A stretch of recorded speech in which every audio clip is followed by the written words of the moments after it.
what you've done is you've taken the stairs, not the elevator. You've used this terminology before because you said that, I mean, you met your wife when you were 19, she was 17, something like that, late high school. You said you were struggling with debt. You weren't making a lot of money. You did the Ramsey baby steps. Finally, things popped off as a rapper, as a content creator, but you took the stairs, not the elevator. Everyone wants to get so rich quick these days, crypto, GameStop, whatever. What have you learned on the come up? Being with your wife the entire time, right? You and I couldn't be any more opposite, by the way, even though we're homies. It's like, I'm 41 years old, single, South Beach, making tons of money, whatever, doing my thing.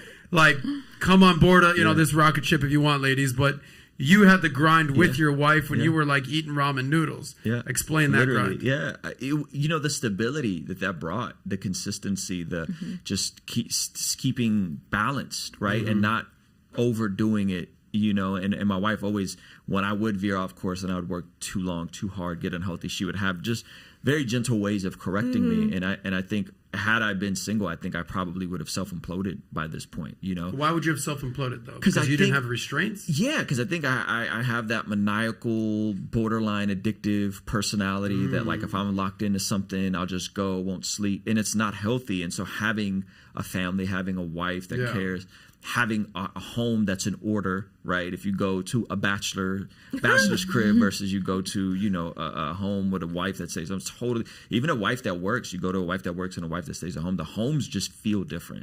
The cleanliness is different, right? Yeah. All my house does not feel like a wife. Like, where's the wifey? Yeah, I have a maid though. So. And what I've also noticed is that my friends who did take the elevator, seldom were they able to sustain it, and seldom were they able to transition it into something long term. Because as you know, we make the majority of our peak income in our 40s, and so this whole like get rich in your 20s, like that's all relatively new. Men usually make in their 40s, 50s. So what I've learned is people that make all their income earlier, whether they're YouTubers, rappers, whatever, athletes, they blow it, man. A lot. Again, there's exceptions to the rule, but generally speaking, because they don't have a foundation. Because they don't have a foundation, and I think having a family creates that foundation. It gives you something deeper, and I think people undervalue and underestimate birth and what birth will do to you, especially watching a baby that you help create.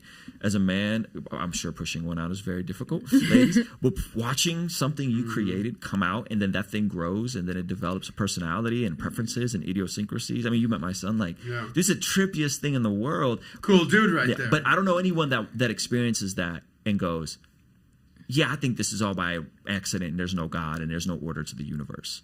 Like, I don't know anyone that experiences that. Like that seeing my son and daughter born was one of the most faith assuring things I've ever experienced. Speaking of kids, let's pull up this next story. But I want to get your this is about the church and the ladies protesting. But real quick, I'd be remiss if I didn't ask you this, Ruslan. Biggest lesson that you've learned in the Bible about money? What was it? Debt is dumb, and very seldomly can be handled responsibly. Most people are going to completely fumble it. And so if you're going to use debt, make sure you're stable and you're solid and you know what you're doing. But I would say that's the biggest thing. And, how Dave Ramsey of you. Yeah, and in that, delayed gratification. Yeah. Give up what you want now for what you want most. Yeah. And I think that's the biggest thing. They say focus on focus on your needs now so you can have your wants later. 100%. Something like that. Yeah. And by the way, I think that the quote that you were saying with the Bible was the borrower is slave to the lender. Yep. Very interesting stuff right there. So if you like that clip, click right here to watch another. Or if you want to watch the entire Soscast, click right here.